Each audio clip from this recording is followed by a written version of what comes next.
warahmatullahi ta'ala wabarakatuh. Pada kali ini Cikgu Linda akan berkongsi pula cerpen hipertensi yang dikaji oleh pelajar tingkatan 5. Melalui perkongsian video ini, Cikgu Linda akan berkongsi nota secara holistik, iaitu Cikgu Linda lukis sendiri yang berbentuk virus COVID-19. Kemudian Cikgu Linda juga akan berkongsi teknik Isajali, iaitu teknik menjawab aspek sastra. Ingat 1, jawab 5. Jadi saksikan video ini sebentar lagi. Cerpen hipertensi ini ialah bercerita tentang watak utama Aiman. Aiman ini mempunyai keinginan yang sangat tinggi dalam bidang sains angkasa. Jadi kerana dia mempunyai cita-cita untuk menjadi angkasawan. Namun yang menjadi masalahnya di sini iaitu apabila keinginan terlalu tinggi menyebabkan dia selalu berhalusinasi dan berimajinasi pergi ke angkasa lepas. Jadi ini ialah tema kepada cerpen hipertensi. Kemudian kita pergi kepada nota yang di tepi-tepi ini. Nota ini Cikgu Linda tulis dalam bentuk virus COVID-19, iaitu ini ada bulat besar dan bulat di tepi-tepi. Bulat besar ini cerita pasal sinopsis dan bulat di tepi-tepi ini ialah peristiwa penting. Mari kita rungkai satu demi satu bulat di tepi ini, iaitu peristiwa-peristiwa penting, dan akan Cikgu Linda ceritakan daripada Cikgu Faridah. Semasa dalam kelas Cikgu Faridah, Aiman dapat menjawab soalan Cikgu Faridah mengenai hukum graviti. Disebabkan itu, Cikgu Faridah menggelarkan Aiman seorang seperti profesor. Jadi di sini kata kunci bijak. Kemudian digambarkan Aiman ini seorang anak sulung. Dia anak sulung dan mempunyai dua adik. Adiknya lah adik perempuan lah.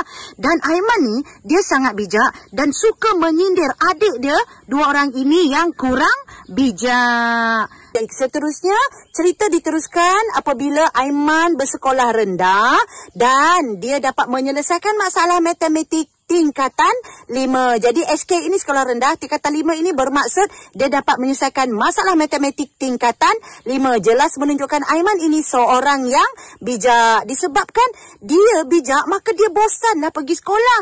Sebab mata pelajaran yang diajar oleh guru semuanya dia sudah tahu. Jadi menyebabkan dia ponteng, suka ponteng sekolah. Selain itu di sekolah dia suka mengacau rakan-rakannya ini.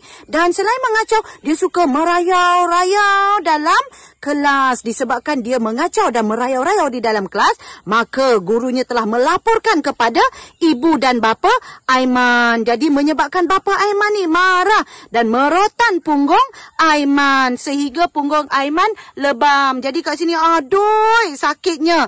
Jadi disebabkan punggungnya lebam ini, Aiman tidak bersekolah. Jadi apabila dia tidak bersekolah, maka memberi ruang yang besar kepada Aiman untuk berhalusinasi ataupun berimajinasi. Apakah imajinasi Aiman? Ialah di depan rumahnya ada pokok kelapa dara. Okey, jadi dia membayangkan dia berada di atas pokok kelapa dara ini menaiki kapal angkasa Soyuz. Ni kapal angkasa ni naik ke atas daripada atas pokok kelapa ni menggunakan kapal angkasa Soyuz dan dia terus pergi ke bulan. Dia berangan-angan, berhalusinasi pergi ke sana. Kemudian dia pun berangan-angan dia dapat tawaran daripada Rusia untuk menjalani latihan intensif. Nak mau pergi mana? Ini apa ni? Gambar bulan. Pergi ke bulan. Pada waktu itu dia pun berhalusinasi, dia berada di bulan dengan memakai pakaian angkasawan di sana. Jadi tabiat dia suka berhalusinasi dan berimajinasi ini sehingga remaja, dan ibu dan bapa dia dapat mengetahui anak dia ni suka berhalusinasi dan berimajinasi, menyebabkan bapa dia ni kurang sabar dan baran, iaitu bapa dia kerap kali menampak Aiman dan menyebabkan Aiman gagap. Sedihnya, kesian Aiman.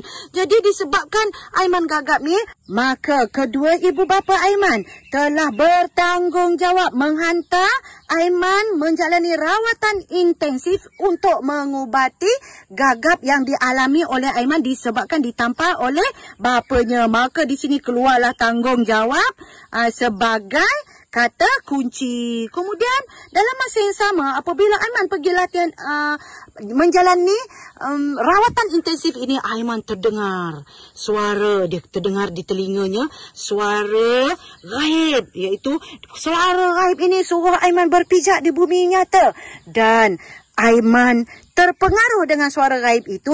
Akhirnya di akhir cerita Aiman insaf dan Aiman berpijak di bumi nyata, dan juga Aiman berdoa kepada Tuhan ataupun Ilahi bahawa dia akan berpijak di bumi nyata, dan jelas menunjukkan Aiman taat akhirnya kepada Tuhan. Baik, jadi daripada Cikgu Farida sehinggalah di sini insaf, ini ialah semuanya ialah sinopsis mengikut urutan. Kemudian yang Cikgu Linda bulat-bulatkan ialah peristiwa penting. Kemudian daripada peristiwa penting ini, Cikgu Linda boleh keluarkan kata kunci bijak, kemudian tanggungjawab dan juga taat. Jadi selesai sudah penghuraian Cikgu Linda tentang nota yang Cikgu Linda lukis sendiri secara visual, iaitu bergambar dan holistik. Maksudnya sekali tengok, pelajar boleh faham ke semua cerita cerpen hipertensi. Selepas ini, Cikgu Linda akan berkongsi pula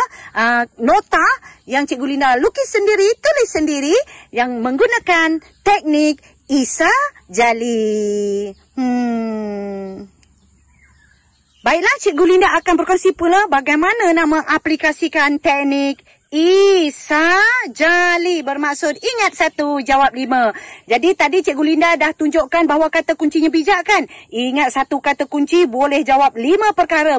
Bermaksud boleh jawab persoalan, boleh jawab nilai, boleh jawab pengajaran, boleh jawab latar masyarakat dan juga boleh jawab watak. Jadi dengan ingat bijak, boleh jawab persoalan. Apakah ayat kepada persoalan? Persoalan kebijaksanaan dalam pelajaran. Kalau tanya nilai, nilai kebijaksanaan. Kalau dia tanya pengajaran, kita hendaklah bijak dalam pelajaran. Ataupun latar masyarakat yang bijak.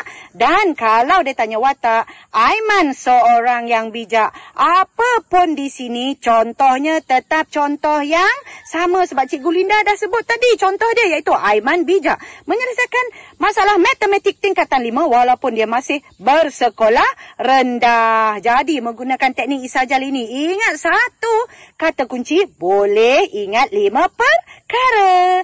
Jadi mungkin ada Cikgu Linda ni apa ni? Ini ialah hiasan bunga-bungaan pada nota Cikgu Linda. Ini Cikgu Linda ambil bunga-bunga hutan letak kat tepi ni. Sebab kat tepi ni kosong je. Cantiklah sikit nota Cikgu Linda. Maka kita pergi kepada kata kunci yang seterusnya. Baiklah, ini yang kedua, teknik Isa Jali menggunakan kata kunci bertanggungjawab. Siapakah yang bertanggungjawab? Ibu dan bapa Aiman. Jadi, apakah contohnya bertanggungjawab? Iaitu ibu dan bapa Aiman membawa Aiman mendapatkan rawatan intensif kerana Aiman gagap. Jadi kat situ, apakah kalau dia tanya persoalan? Ayatnya sebegini, persoalan tanggungjawab terhadap anak. Contoh tetap contoh yang sama. Nilai bertanggungjawab. Contoh tetap contoh yang sama. Pengajaran. Kalau tanya pengajaran, kita hendaklah bertanggungjawab terhadap anak. Kalau dia tanya latar masyarakat, masyarakat yang bertanggungjawab. Contoh tetap contoh yang sama. Dan kalau ditanya watak, iaitu ibu atau bapa Aiman seorang yang bertanggungjawab. Contoh tetap contoh yang sama, iaitu ibu atau bapa Aiman membawa Aiman mendapatkan rawatan intensif kerana Aiman gagap. Maka teknik Isa Jali ini daripada kata kunci bertanggungjawab.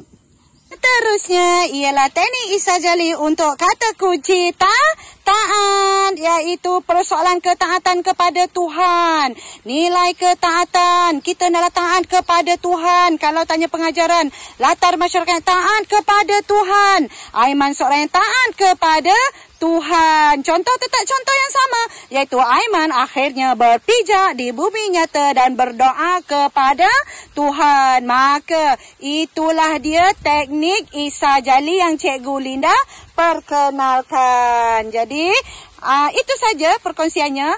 Harap dapat memberi manfaat kepada semua. Okey. Jadi bagaimana dengan penerangan Cikgu Linda tadi? Harapan Cikgu Linda dengan penerangan Cikgu Linda tadi akan dapat memberikan kefahaman maksimum kepada murid-murid yang menonton video Cikgu Linda tadi. Harapnya semoga perkongsian tadi akan memberi manfaat kepada semua.